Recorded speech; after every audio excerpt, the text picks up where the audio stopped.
Hello and good morning everyone. I'm Jatin Verma. Hope you guys are doing fine. So guys 13th of October 2018 से शुरू करते हैं, resume करते हैं DNA का वही सिलसिला उसी पुराने जोशो अंदाज में.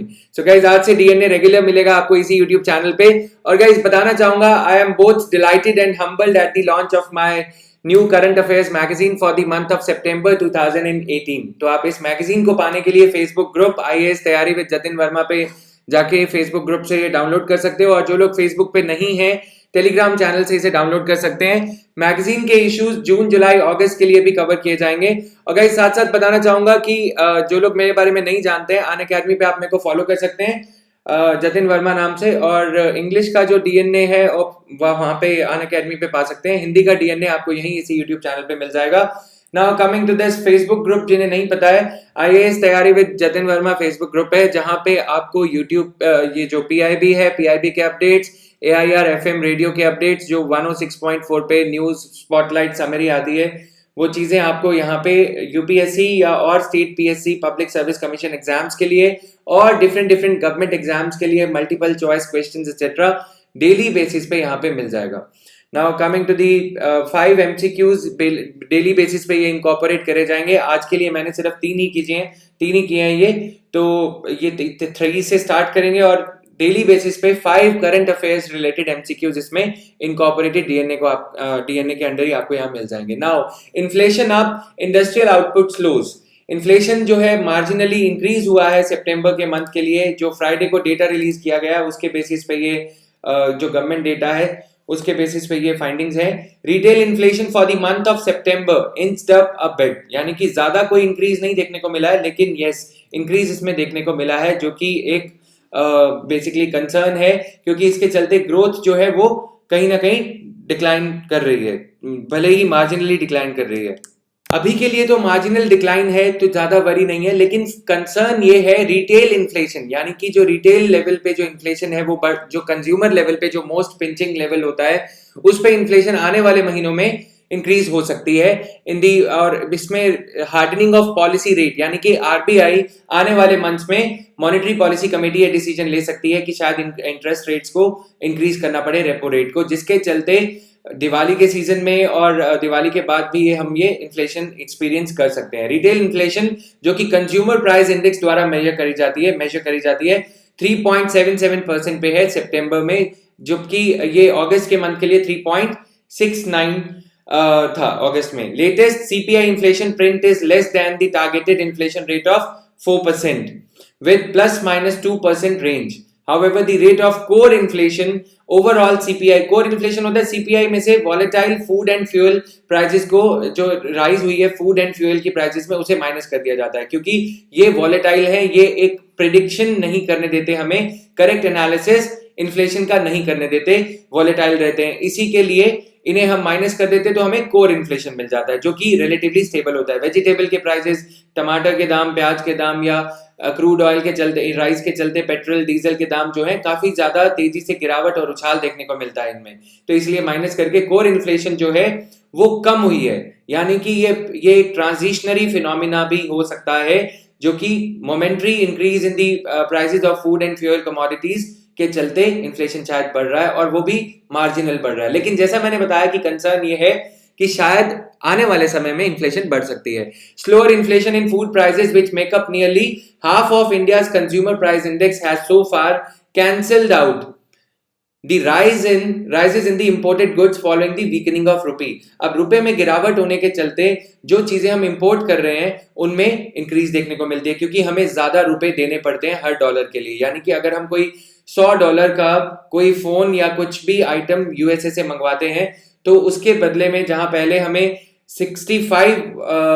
100 रुपीज देने पड़ते थे, रुपए का जो गिरावट है 70 रुपए होने के चलते हमें उसके 7,000 रुपए देने पड़ेंगे.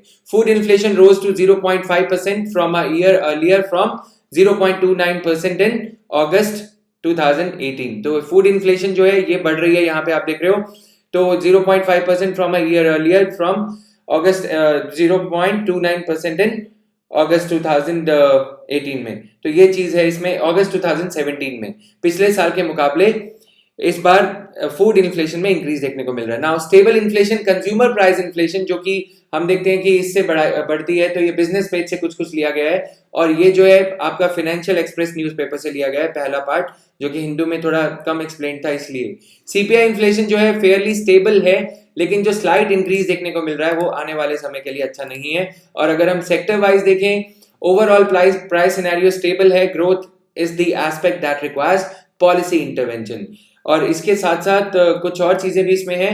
Pan, tobacco, intoxicant sector saw inflation accelerate to 5.57% in September from 5.41%। और ये sectoral clothing and footwear sector में हम देखें, सेगमेंट में देखें, इन्फ्लेशन स्लो होती नजर आ रही है 4.64% फ्रॉम 4.88%। तो शायद दिवाली की परचेसिंग और ये सब के चलते अभी दोबारा से इसमें बढ़त देखने को मिलेगी। क्लोथिंग एंड फुटवेयर सेगमेंट जो कि फेस्टिवल सीजन में एक इसमें इंक्रीज देखने को मिलती है normally. Similarly inflation in the housing segment slow to 7.07%। Housing segment basically rental, जो प्रॉपर्टी रेंट आउट करी जा रही है या रेंट इन करी जाती है उसमें, या हाउसेस को खरीदने में। तो हमने रेजिडेक्स इंडेक्स पहले डीएनए में देखा है। रेजिडेक्स इंडेक्स, रेजिडेंस इंडेक्स, ये किस द्वारा मैनेज किया जाता है, कौन सी बॉडी है? एन से स्टार्ट होता है नाम, आप लोग कमेंट सेक्शन में बताएंगे।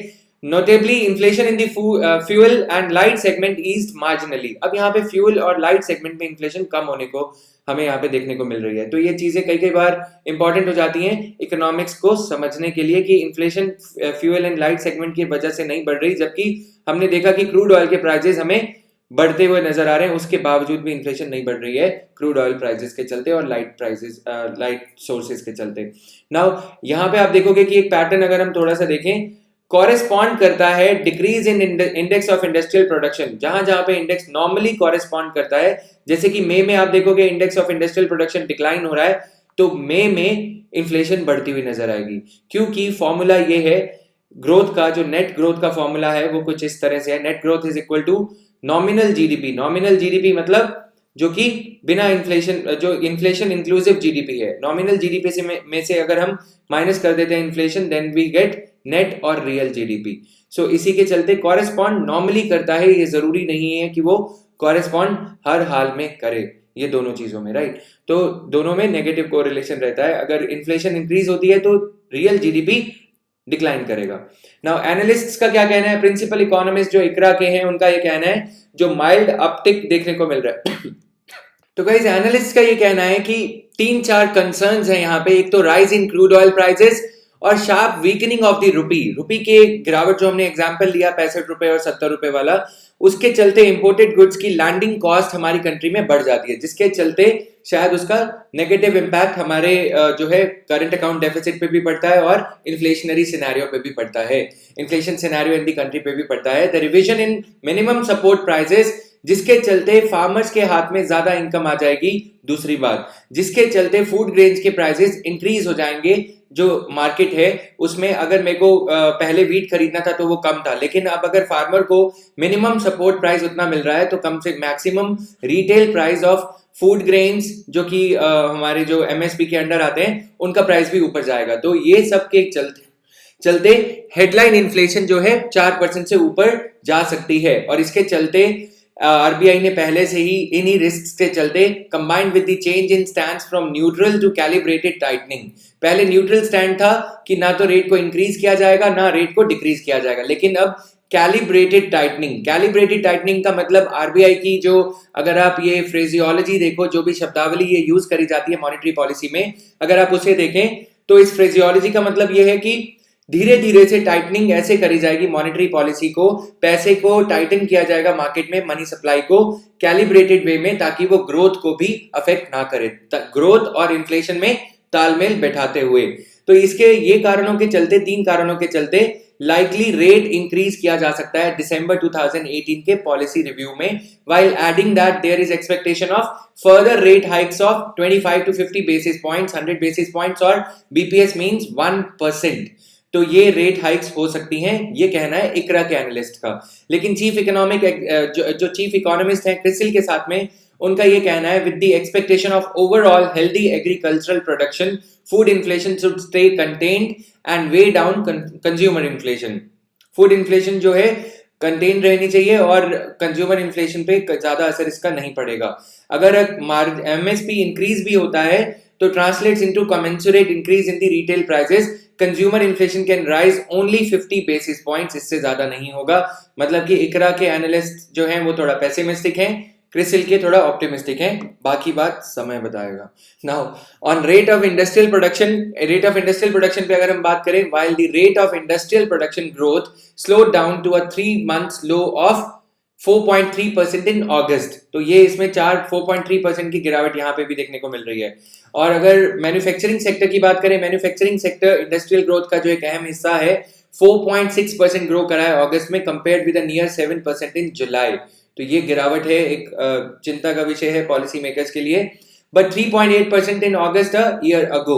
Similarly, mining sector contracted by 0.4% in August compared to a growth of 3.5% in July and 9.3% in the year ago month. यानी कि अगस्त 2017 में 9.3% था ये माइनिंग सेक्टर जो कॉन्ट्रैक्शन देखने को मिला था। मैन्युफैक्चरिंग सेक्टर आउटपुट फिर भी ग्रो कर रही है, माइनिंग सेक्टर में जो है कॉन्ट्रैक्शन देखने को मिला, राइट।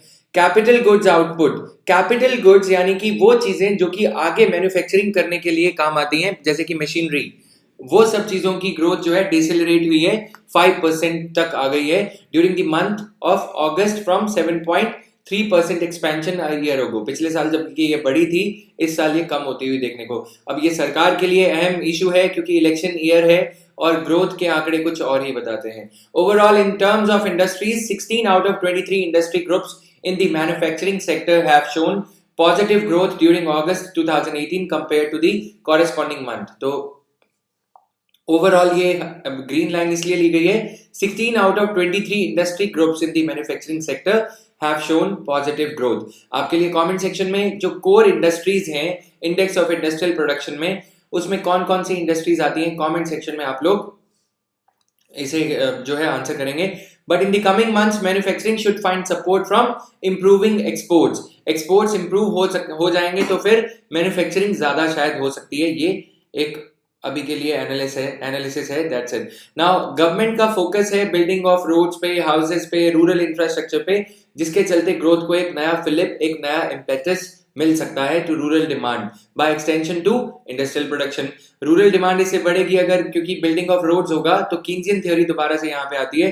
रोड्स बनाने के चलते लोगों के हाथ में पैसा जाएगा, लोग और ज्यादा चीजें डिमांड करेंगे और फिर इंडस्ट्रीज को और ज्यादा चीजें प्रोड्यूस करनी पड़ेंगी। नाउ बिजनेस पे ये सेम चीज है, आप इसे कुछ कुछ पढ़ सकते हैं, रीहैश नहीं है, कुछ कुछ चीजें नहीं है जो कि थोड़ी समझ लेनी चाहिए। Now Miss Maneka Gandhi proposes committee of legal experts to look into Me Too cases.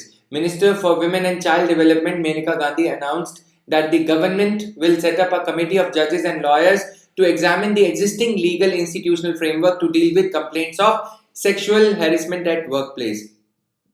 The decision comes even as the government is yet to make statement on allegations by several women journalists against Minister of State for External Affairs MJ Akbar. तो यहाँ पे हम act check कर सकते हैं इस case में, जो पार्लियामेंट्री एक्ट है ऑलरेडी इसको प्रोटेक्ट करने के लिए सुप्रीम कोर्ट की गाइडलाइंस आई थी विशाखा जजमेंट में। विशाखा जजमेंट में जो गाइडलाइंस आई थी sexual harassment at work place को प्रिवेंट करने के लिए, sexual harassment at work place prevention prohibition and redressal 2013 के तहत it is compulsory for any organization with 10 or more employees to set up an internal complaints committee for addressing complaints of sexual harassment. Committee has powers similar to that of a civil court and have to complete its inquiry within 90 days.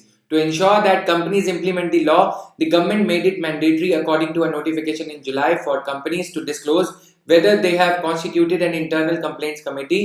कि internal complaints committee बनाई गई है या नहीं, इस पे भी जो है गवर्नमेंट ने ये मैंडेटरी कर रखा है कि ये पता करना, कंपनीज को डिस्क्लोज कराना जरूरी है कि उन्होंने इंटरनल कंप्लेंट्स कमेटी बनाई है या नहीं। इसके अलावा आप शी बॉक्स के बारे में बताएंगे कमेंट सेक्शन में, शी बॉक्स क्या है, right. Now 12 killed in Odisha landslip, तो जो प्यारा सा नाम दिया गया है साइक्लोन को, लेकिन जितना प्यारा नाम है उतनी ज्यादा डेविस्टेशन यहाँ पे हो रही है। तितली नाम का ये साइक्लोन जो हम देख रहे हैं काफी दिन से, तो गजापति डिस्ट्रिक्ट ऑफ ओडिशा में ये जो लैंडस्लिप देखने को मिला इसके चलते, और इसके साथ ही हम यहाँ पे जानेंगे कि कैसे जो है ये साइक्लोन्स को नेम किया जाता है। ये क्वेश्चन ऑलरेडी 2013 के मेंस में पूछा जा चुका है दोस्तों। तो तितली साइक्लोन का नाम कैसे लिया गया, कुछ इस तरह से, ये 8 कंट्रीज हैं। अगर हम North Indian Ocean region countries की बात करें तो South East Asia cyclones are named by different countries in the region. Tropical cyclone Titli was named by Pakistan.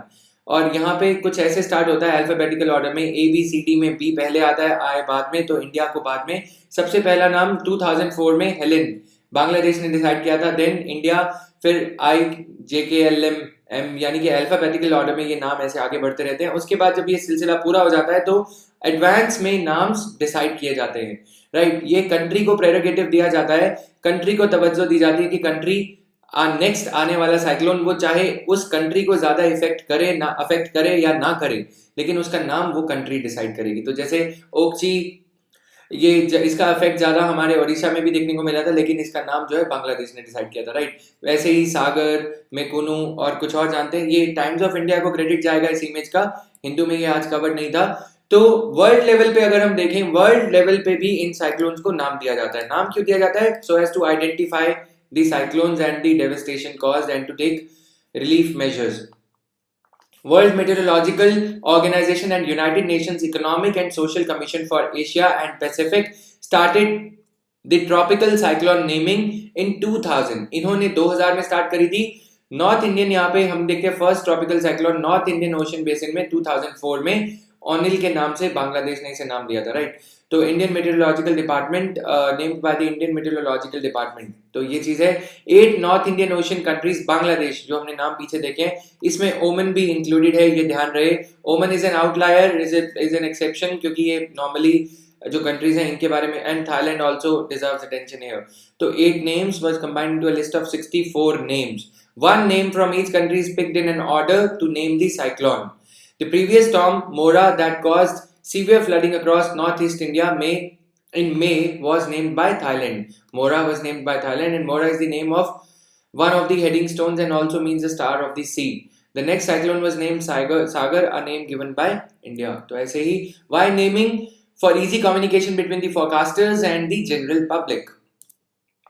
Now, do you want a country of vegetarians?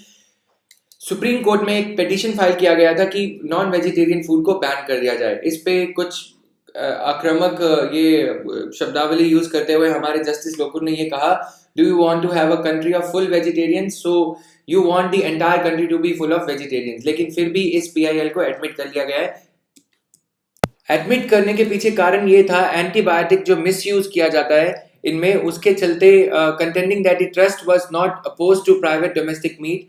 तो जो lawyer हैं, petition जिन्होंने file करी है ट्रस्ट ने, उनका ये कहना था कि ये they are not oppose to this meat food, but they are against the excessive use of antibiotic, जैसे कि जूनोटिक डिजीजेस जिससे बढ़ती जा रही हैं. तो इसी के चलते इसको नॉन वेजिटेरियन फूड को बैन करा जाना चाहिए. Meat trade and tanneries seriously affect public health, cause reduction of our cattle wealth and contamination of vital public resource of water and unbridled degradation of the environment. तो friends, हमने पिछले दिनों एक जो एक्सेसिवली ड्रग यूज किया जाता है to get more milk out of the buffaloes and cows, कौन सी वो चीज है जिसका जो एक ड्रग है, उसका नाम आप कमेंट सेक्शन में बताओगे, मैं नहीं बताऊंगा यहाँ पे क्योंकि तुम लोग फिर याद नहीं करते हो. Now coming to these editorial page, editorial analysis I will do separately as a separate video. तो डेली बेसिस पे 2 वीडियोस हिंदी और इंग्लिश के. तो as the rupee spins downwards, ये जरूरी है इसके लिए, और इस पे भी एक नजर डालेंगे क्विकली, एक आधे से पौने घंटे का सारे के सारे एडिटोरियल्स का एनालिसिस.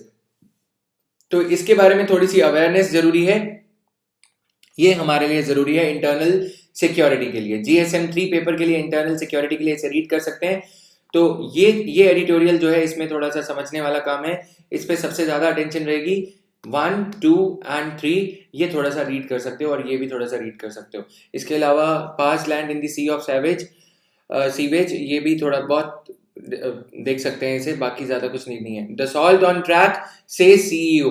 तो काफी एलिगेशंस एंड काउंटर एलिगेशंस के बाद दसॉल्ट के CEO की तरफ से ये स्टेटमेंट आता है. हमने पिछले दिनों देखा कि जो लोग न्यूज़पेपर आप रेगुलर पढ़ रहे थे, तो ये जो एलिगेशन लगाए गए हैं कि रिलायंस को ये कॉन्ट्रैक्ट देने की ऑफसेट क्लॉज के तहत कंपल्शन थी दसॉल्ट एविएशन के ऊपर, ये एलिगेशंस लगाए हैं फ्रांस की एक मीडिया एजेंसी ने.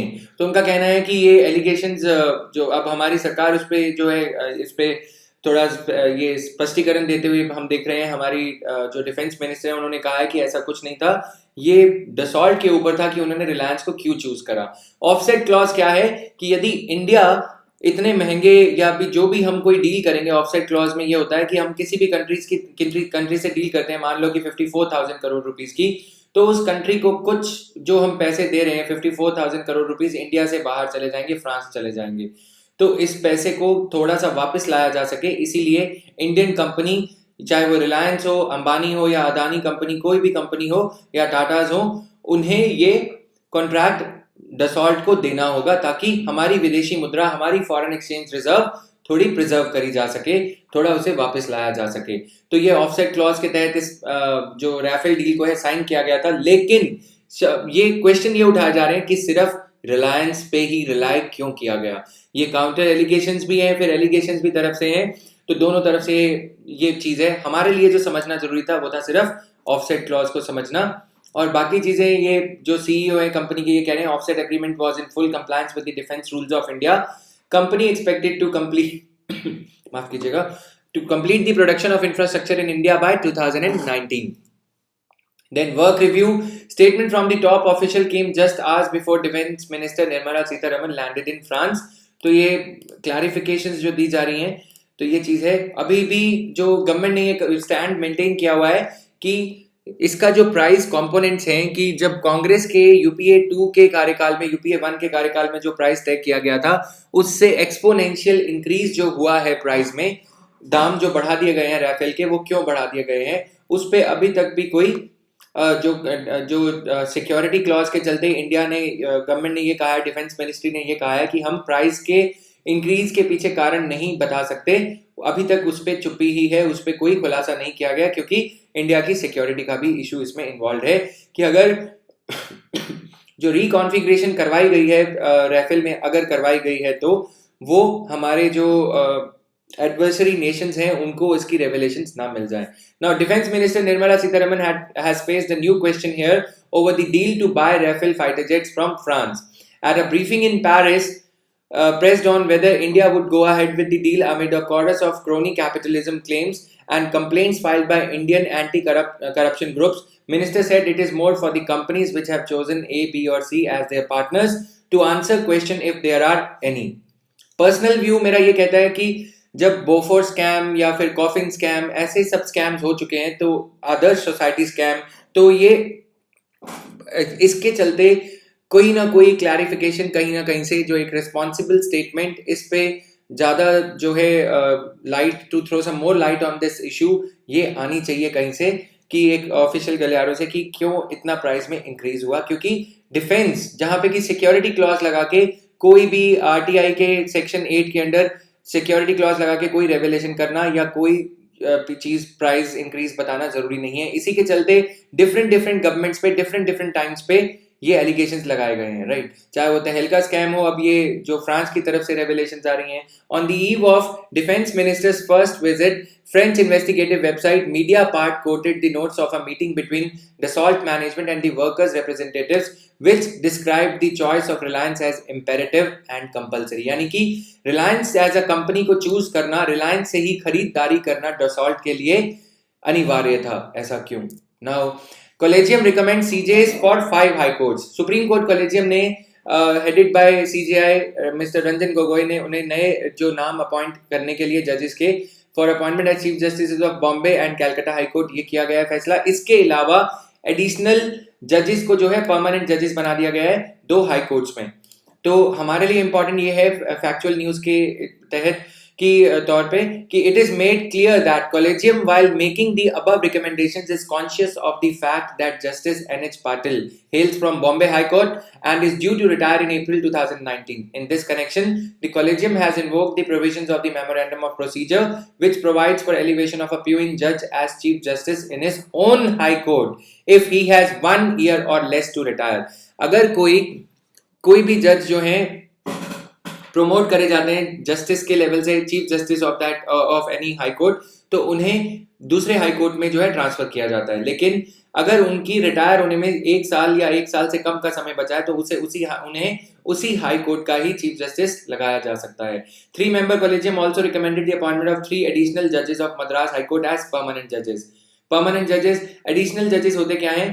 कैंडिडेट जो होते हैं इनिशियली अपॉइंट करे जाते हैं एडिशनल जज फॉर 2-year पीरियड। अगर अपॉइंटमेंट बाद में रेगुलराइज करने का प्रावधान है, अगर चीफ जस्टिस ऑफ इंडिया चाहें तो उन्हें प्रेसिडेंट ऑफ इंडिया की सहमति से जो एडिशनल जजेस हैं उन्हें रेगुलराइज किया जाता है। ये एक वरीसम फिनोमिना है दोस्तों कि रेगुलर जजेस क्यों नहीं अपॉइंट करे जाते, उन्हें डायरेक्टली जज लगा दिया जाता है। तो नॉर्मली हायरार्की क्या होती है? पहले की सबऑर्डिनेट जज, उसके बाद डिस्ट्रिक्ट जज, उसके बाद में हाई कोर्ट के जज। लेकिन डायरेक्टली एडिशनल जज को लगाने का ये जो प्रक्रिया है ये एडहॉक मैकेनिज्म है एट बेस्ट, इसको प्लग करने की जरूरत है। इसी के लिए एक और इम्पॉर्टेंट जज जो है मिस्टर फॉर्मर जज हैं जो RM लोधा, नाम name doesn't need any kind of introduction, इस नाम को किसी भी परिचय की जरूरत नहीं है। Chief Justice of India Ranjan Gogoi has advised that the Chief Justices of High Court should ensure that fellow judges do not take leave on working days and remain in court during the working hours to clear the backlog of cases, drew a counter suggestion from his predecessors. तो mister Ranjan Gogoi ने ये कहा है कि उनको leave नहीं लेनी चाहिए। फॉर्मर CJI RM लोढ़ा ने ये कहा है supreme court ought to be the first to set an example in the matter। उनका कहना है कि चैरिटी जो है begins at home। High chief justice यानी कि सुप्रीम कोर्ट को ये एग्जाम्पल सेट करना चाहिए। 365 day work calendar for judiciary होना चाहिए। गाइस, हमारी कॉन्स्टिट्यूशन में एक पर्सनल एनालिसिस, एक पर्सनल मेरा व्यू पॉइंट है, नेशनल इमरजेंसी दे रखा है, right? National emergency external aggression, arm rebellion और ये सब चीजों के चलते दी गई है। फाइनेंशियल इमरजेंसी भी दी गई है, right? National, financial and judicial emergency भी होनी चाहिए थी। स्थिति इतनी गंभीर है कि common man's trust is getting eroded with each passing day कि क्या इंसाफ जीते जी मिलेगा या मरने के बाद। तो ऐसे केस में क्या जुडिशरी में कुछ ऐसे हथकंडे नहीं अपनाने चाहिए? जब हमारी कंट्री में मॉब लिंचिंग या और सब चीजों पे बात हो रही है, क्या जुडिशरी में बैकलॉग क्लियर करने की बात नहीं होनी चाहिए? क्या उसे पोल प्लैंक नहीं बनाना चाहिए साइमल्टेनियस पोल्स की तरह? क्या उसे चुनावी मुद्दा नहीं बनाना चाहिए कि अगर हम जजेस की अपॉइंटमेंट को कोई भी स्टेट्समैन जो है अगर ये अप्रोच ले कि ऑल इंडिया जुडिशियल सर्विसेज जो है उसे इंस्टीट्यूशनलाइज करना चाहिए, इसकी सख्त जरूरत है। क्योंकि और दूसरी बात यह है कि सुप्रीम कोर्ट की डॉकेट पे काम करना ठीक है, 365 दिन आप लोग भी काम करते हो, राइट? आप लोग 25 घंटे रोज काम करते हैं ना। लेकिन पॉइंट क्या है कि जो सुप्रीम कोर्ट की डॉकेट है, जो बास्केट ऑफ केसेस है, वो कहीं ना कहीं उसमें जो लोड ऑफ केसेस है वो इंडिविजुअल केसेस का ज्यादा है। इसीलिए आधार जैसे जजमेंट्स को या फिर जो और इम्पोर्टेंट नेशनली इंपॉर्टेंट मैटर्स हैं वो कहीं ना कहीं दे कीप ऑन, मतलब 2-2 साल तक वो मुद्दे लटकते रहते हैं और उसके बाद में जजमेंट आती है। तब तक ऑलरेडी एनरोलमेंट आधार की हो या फिर और जो भी कोई इंपॉर्टेंट इशू है वो लिंगर ऑन होते होते एनरोलमेंट काफी ज्यादा बढ़ जाती है उसमें। तो 365 डे वर्क कैलेंडर के साथ साथ आपकी तरह कि आप टाइम टेबल में पढ़ते क्या हो, राइट? सिर्फ ज्योग्राफी तो नहीं पढ़ते रहते, सिर्फ हिस्ट्री तो नहीं पढ़ते रहते, या सिर्फ सोचते तो नहीं रहते। सेम इसी तरह जुडिशरी को भी अपना एक वैसे इंट्रोस्पेक्शन करना चाहिए कि बास्केट किस चीज की है। अगर इंडिविजुअल केसेस ज्यादा लिए जाएंगे तो ये सिर्फ सुप्रीम कोर्ट के लेवल पे ही नहीं बल्कि नीचे के लेवल पे भी थोड़ी प्रॉब्लम क्रिएट करता है। हाई कोर्ट और फिर सबऑर्डिनेट कोर्ट्स, फिर culture of appeal to the next higher court sets in motion. तो ये कल्चर हो जाता है कि सबऑर्डिनेट कोर्ट की जजमेंट्स को रिस्पेक्ट नहीं किया जाएगा। Right to appeal is there, but Supreme Court की जो ओरिजिनल ज्यूरिसडिक्शन है, कॉन्स्टिट्यूशनल ज्यूरिसडिक्शन है, फेडरल ज्यूरिसडिक्शन है, वो कहीं ना कहीं गड़बड़ा जाती है। चैरिटी बिगिंस एट, अब बात करते हैं जस्टिस फॉर्मर जस्टिस लोढ़ा ने क्या कहा यहाँ पे। Charity begins at home, such initiative should be objectively implemented by the Supreme Court, then it will percolate to the high courts, pointing out how on Mondays and Fridays most of the judges rise at 11:30 AM। मतलब justice Lodha को time भी पता है कि जजेस कितने बजे उठते हैं। Now Justice Lodha suggested instead they should actually show their leadership and sit for the entire time from 10:30 AM to 4 PM। Former CJI said proposals like that of CJI Gogoi's had been floated by the past CJIs as well, लेकिन उस पर follow up नहीं होता। तो federal structure है, उनका कहना है कि firstly the CJI or for that matter Supreme Court has no administrative control over the high courts in a federal structure। अगर हम स्ट्रिक्टली फेडरल स्ट्रक्चर की बात करें, हमारे यहाँ पे जुडिशरी में क्या है कि इंटीग्रेटेड जुडिशरी है, तो इसलिए supreme court exercises the administrative control over the high courts. That is our constitutional scheme. CJI cannot give orders, he can only advise. It has to be left to the high courts concerned to ensure that the advice is properly implemented.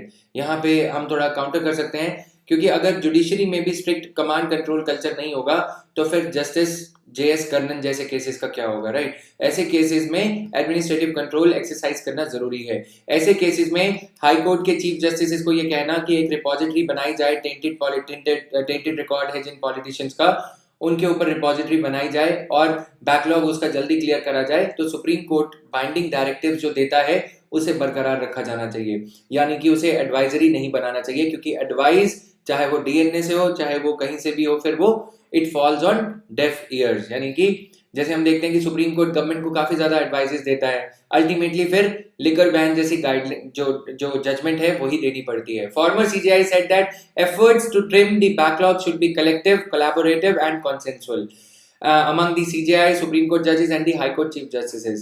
Why is it that such ideas work only for next 2? ये बात ठीक है कि 2-3 महीने जब कोई CJI take charge लेते हैं उसके बाद काफी ज्यादा टहल पहल देखने को मिलती है, राइट? लेकिन उसके बाद में फिर बैक टू नॉर्मल. तो ये after that we are back to the same old ways. Now judges taking leave at the drop of a hat do not sit in court the whole day. Assignment imbalances leave many judges with no work. Assignment imbalances मतलब किसी को ज्यादा cases they दिए. ये मुद्दा हमने farmer CGI दीपक मिश्रा के time पे भी देखा था कि कैसे बेंचेस को काफी जजेस जिन्होंने आपत्ति जताई थी प्रेस कॉन्फ्रेंस करके 18 जनवरी 2018 को कि ये केसेस जो है एलोकेट क्यों करे जा रहे हैं ऐसे, राइट? तो शॉर्ट टेन्योर्स, माफ कीजिएगा, 20 मार्च की ये प्रेस कॉन्फ्रेंस थी जजेस ने जो करी थी, सुप्रीम कोर्ट के जजेस कॉलेजियम मेंबर्स ने. Justice Lodha said the successive short tenures of CJIs also impeded the implementation of their plans.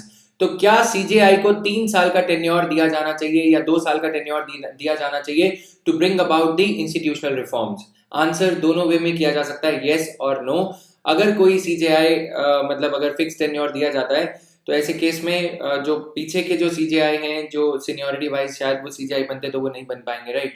तो ऐसे केस में 1 साल कम से कम होना चाहिए, 1 या 2 साल का पीरियड इससे किया जा सकता है to bring about the institutional reforms. काफी अच्छे सीजीआई हमने पास्ट में देखे, जैसे कि मिस्टर ठाकुर थे, जस्टिस ठाकुर थे, तो ऐसे केसेस में ये कहीं ना कहीं इंस्टीट्यूशनल रिफॉर्म्स के लिए सही रहता है. Their tenure may be long और short. In my time he says and that of the Justice S.H. Kapadia's, discussions were on about framing a vision document for future CJIs. Vision document मतलब कोई भी CJI आएंगे अगर tenure fix नहीं दे रहे हैं उन्हें, तो नेक्स्ट CJI जो आएंगे उन्हें पुराने विजन डॉक्यूमेंट पे अडिग रहना होगा, उन्हें वो बातें जो विजन डॉक्यूमेंट में लिखी गई हैं वो पूरी करनी होंगी. तो ये विजन डॉक्यूमेंट एक अच्छा रहता है. ऑर्गेनाइजेशनल विजन क्या है, यानी कि individual vision should not shadow और ओवरशैडो दी ऑर्गेनाइजेशनल विजन, कि कैसे बैकलॉग को कम करना है. ये एक इंडिविजुअल सीजीआई के अप्रोच से नहीं बल्कि इंस्टीट्यूशनल अप्रोच से इसे किया जाना चाहिए. Now we know our line of succession for next 10 years. जो भी कह रहे हैं कि जब हमें ये पता है कि अगले 10 सालों का लाइन ऑफ सक्सेशन क्या है, कौन से जज कब सीजीआई बनेंगे, तो क्यों हम डॉक्यूमेंट नहीं बना पा रहे in consultation with those who will matter for the next 10 years. तो यहाँ पे देखिए, कोई भी जैसे स्टेट पुलिस चीफ है उनके लिए 3 साल का कार्यकाल ये कर दिया गया कि 3 years के लिए वो अपॉइंटेड रहेंगे दिल्ली में, दिल्ली के जो पुलिस कमिश्नर है, राइट? तो ऐसे ही या तो ये किया जा सकता है कि एक फिक्स टेन्योर दे दो, या फिर ये किया जा सकता है कि जब पहले के पुराने जो जजेस हैं जो इन द लाइन हैं तो वो सीजीआई कभी ना कभी तो बनेंगे, उनके साथ कंसल्टेशन करके क्यों ना इस मुद्दे पे एक कंसल्टेशन करके विजन डॉक्यूमेंट तैयार किया जाए. Then coming to this, PM to pay working visit to Japan. हमारे प्रधानमंत्री एक वर्किंग विजिट की, जैसे कि बुलेट ट्रेन का मुद्दा है, एक्ट ईस्ट एशिया पॉलिसी, और जो जापानीज प्राइम मिनिस्टर है मिस्टर शिंजो एबे, उनका जो free and open Indo Pacific strategy है. Prime minister Modi's visit will reaffirm the traditional bonds of friendship between the two countries and strengthen their multifaceted cooperation. It will also advance the vision of India and Japan working together to promote peace and prosperity in the Indo-Pacific region and beyond. Then ये भी कहा जा रहा है कि talks ये synergise करने की कोशिश करेंगे कि एक्ट ईस्ट पॉलिसी जो इंडिया की है और free and open Indo Pacific strategy है उसमें तालमेल कैसे बैठाया जाए। तो ये है इंडो पैसिफिक रीजन। इसका मैप देख के आप इन कंट्रीज को थोड़ा ध्यान से जांच के यहाँ पे जो चोक पॉइंट्स हैं उनके नाम आप कमेंट सेक्शन में बताओगे। चोक पॉइंट्स को चाइना काबू करने की कोशिश कर रहा है, जो कि जापान और इंडिया इसके अगेंस्ट हैं। साउथ चाइना सी में 3 चौक पॉइंट्स हैं, तो 3-4 चौक पॉइंट्स हैं। कौन कौन से वो चौक पॉइंट्स हैं जहां पे कि चाइना अगर अपनी नेवल फोर्सेस की तैनाती कर देगा तो फ्रीडम ऑफ नेविगेशन शिप्स के आने जाने के लिए प्रॉब्लम हो जाएगी। तो यहां तक ये रीजन स्प्रेड करता है। इसी से जुड़ा एक मुद्दा हमने देखा, नेमिंग ऑफ ओशंस। तो ये जो 8 कंट्रीज थी, नेमिंग ऑफ साइक्लोन्स माफ कीजिएगा, वो 8 कंट्रीज कौन कौन सी हैं, उनकी कैपिटल्स क्या हैं, उनके नाम कमेंट सेक्शन में। ओमन को इंक्लूड करना नहीं भूलिएगा। Now during the visit prime ministers are expected to focus on the early completion of Mumbai Ahmedabad bullet train railway line using Japanese Shinkansen technology and funded by loans from Japan. Shinkansen technology क्या है, comment section में आपको ये बताना है ना, क्योंकि हमने ये पहले स्टडी कर रखा है दोस्तों। और ज्यादा जानकारी के लिए आप फेसबुक ग्रुप IAS तैयारी विद जतिन वर्मा पे ये सब चीजें, टर्मिनोलॉजी वगैरह मैं एक्सप्लेन करते रहता हूँ कुछ कुछ डॉक्यूमेंट्स के जरिए से, तो वहां पे आप पा सकते हैं। A deal for India to buy Japan's ShinMaywa US-2 amphibious aircraft for search and rescue operation remains on the agenda. Search and rescue operation, जैसे कि इंडिया का एक विमान खो गया था डिफेंस का AN-32, राइट, वो सर्च एंड रेस्क्यू ऑपरेशन के लिए US-2 एम्फीबियस एयरक्राफ्ट जो है वो काम आ सकता है। तो ऐसे केसेस में 2014 से, ऐसे केसेस में 2014 से एजेंडा पे ये आइटम रखी जाती है, लेकिन इसे परस्यू नहीं किया जाता। इसीलिए वर्किंग विजिट के तहत बुलेट ट्रेन पे क्या प्रोग्रेस चल रहा है, एक्ट ईस्ट एशिया और जो जापान की स्ट्रेटेजी है, एक्ट ईस्ट एशिया के जो तालमेल जिसमें बैठाने की जरूरत है, free and open Indo Pacific strategy, और इसके अलावा ये इस प्लेन के मुद्दे पे डिस्कशंस हो सकती हैं। Now mission to sequence genes of large group of Indians. India ये मेजर मिशन प्लान कर रहा है to sequence the genes of large group of Indians, जैसा कि यूके, चाइना और जापान और ऑस्ट्रेलिया ने पहले से किया है। इससे मदद ये मिलेगी दोस्तों कि हमारी जो स्टडी है हेल्थ मिनिस्ट्री के द्वारा, ये थोड़ा सा इसमें कोऑर्डिनेशन के जरिए ये प्रोजेक्ट को बढ़ाया जा रहा है। हमारा जो जीन प्रोफाइल है अगर वो तैयार हो जाएगा तो हमारी डिजीज ससेप्टिबिलिटी इंडियन पॉपुलेशन की, उसको डिजीज ससेप्टिबिलिटी को स्टडी करने में मदद मिलेगी। अभी जो काउंसिल CSIR जो है, जो हमारे यहाँ council of scientific and industrial research ने 2009 में ये अनाउंस किया था, उन्होंने इंडियन जीनोम को सीक्वेंस तो कर लिया है, लेकिन कंपेंडियम या pool of genes that differentiate Indian population from the से अफ्रीकन जीनोम्स, ये कोई ऐसा कंपेंडियम हमारे पास रिपोजिटरी नहीं है। अगर हमारे पास ये रिपोजिटरी तय हो जाएगी, रिपोजिटरी हम अगर कलेक्ट कर लेंगे डेटा उसमें, तो फिर हमें ये जानना आसान हो जाएगा कि कौन कौन सी डिजीज ससेप्टिबिलिटी से इंडियंस को जो है खतरा है। तो ये चीज है। A group of Indian scientist and companies are involve with a 1 lakh genome Asia project led by National Technological University Singapore to sequence the whole genomes of 1 lakh Asians including 50,000 Indians। तो उसके basis पे ये पता लग जाएगा कि अगर 50,000 Indians के जीन्स में कोई डिजीज ससेप्टिबिलिटी है तो उसे ये माना जा सकता है कि हम इस डिजीज से इम्यूनिटी कैसे पाएं। Now diversity, our lifestyle, our environment and genes we inherit all combined to make us what we are. तो 2 डिफरेंट लेवल्स पे के विजय राघवन जो हमारे प्रिंसिपल साइंटिफिक एडवाइजर हैं and the chair of the council, उनका ये कहना है, उनका बेसिकली ये कहना है कि genome initiative would have to move at 2 different levels. पहला लेवल ये है कि पहले तो जीनोम रेडी करना और फिर उसे हेल्थ के साथ में लिंक करना, ह्यूमन डिजीजेस ह्यूमन हेल्थ के साथ में लिंक करना as a research in sequencing genomes and linking to human health as and disease as research initiative, and doing this on a much larger scale so that it has a direct impact on public health. As the first level starts, the second will be put in place speedily। तो पहले sequencing करना, sequencing हो चुकी है right, और उसे जो है लार्ज नंबर्स में कलेक्ट करना, 50,000 लोगों के ये जो जीनोम सीक्वेंसिंग करना, और फिर उसके बाद लिंकिंग करना उसकी पब्लिक हेल्थ जो है मशीनरी से, ताकि डिजीज वल्नरेबिलिटी को कम किया जा सके। Now, world news, Condi wins alternative Nobel। तो नोबेल प्राइजेस जो है उनका अभी बंद कर दिए गए हैं because of this me too campaign जो चल रहा है right. New academy prize in literature was formed in protest to denounce what its founders called the bias, arrogance and sexism.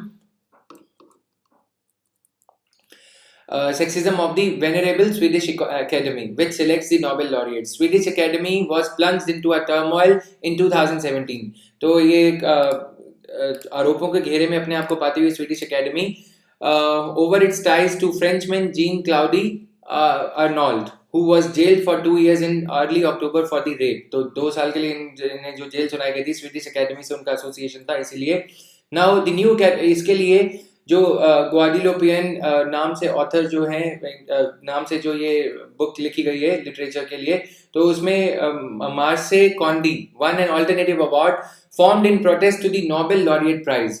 Nobel laureate prize को पोस्टपोन कर दिया गया इस साल over a rape scandal that came to light as a part of me too movement. तो ये आपको याद करना जरूरी हो जाता है इनका नाम. और पहले से ही काफी बार ये कहा गया था कि इनको जो शी डिजर्व्स अ नोबेल, अब फाइनली इनको ये नोबेल दिया जा रहा है. तो this is there.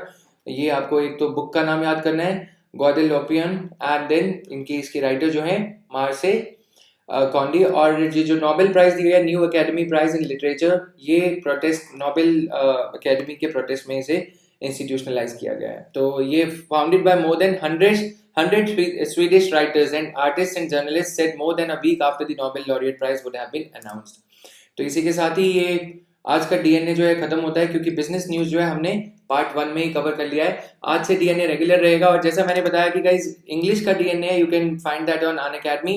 And magazine के लिए आप जो है IAS तैयारी विद जतिन वर्मा नाम से जो फेसबुक ग्रुप है उस पर जाके वहाँ पे काफ़ी इंटरेस्टिंग चीज़ें जो हैं MCQs वगैरह मल्टीपल चॉइस क्वेश्चंस के बारे में बताना चाहूँगा कि डेली बेसिस पे करंट अफेयर्स या पॉलिटी के 10 मल्टीपल चॉइस क्वेश्चंस आप इसी चैनल पे पा सकेंगे एक सेपरेट वीडियो के तहत, राइट. तो मैगजीन के लिए मैगजीन में भी 5 to 10 जो है MCQs वगैरह अपलोड करे गए हैं. और भी इसे इम्प्रूव किया जाएगा on the basis of the feedback जो कि आप लोग मुझे studious@gmail.com पे प्रोवाइड कर सकते हैं. और फेसबुक पे भी प्रोवाइड कर सकते हैं और टेलीग्राम पे भी चैनल है. जिन लोगों के अगर अखबार नहीं आता वो टेलीग्राम चैनल से द हिंदू और इंडियन एक्सप्रेस डेली बेसिस पे डाउनलोड कर सकते हैं. Thank you guys. So with that we conclude this DNA for the day 13th of October 2018. Goodbye.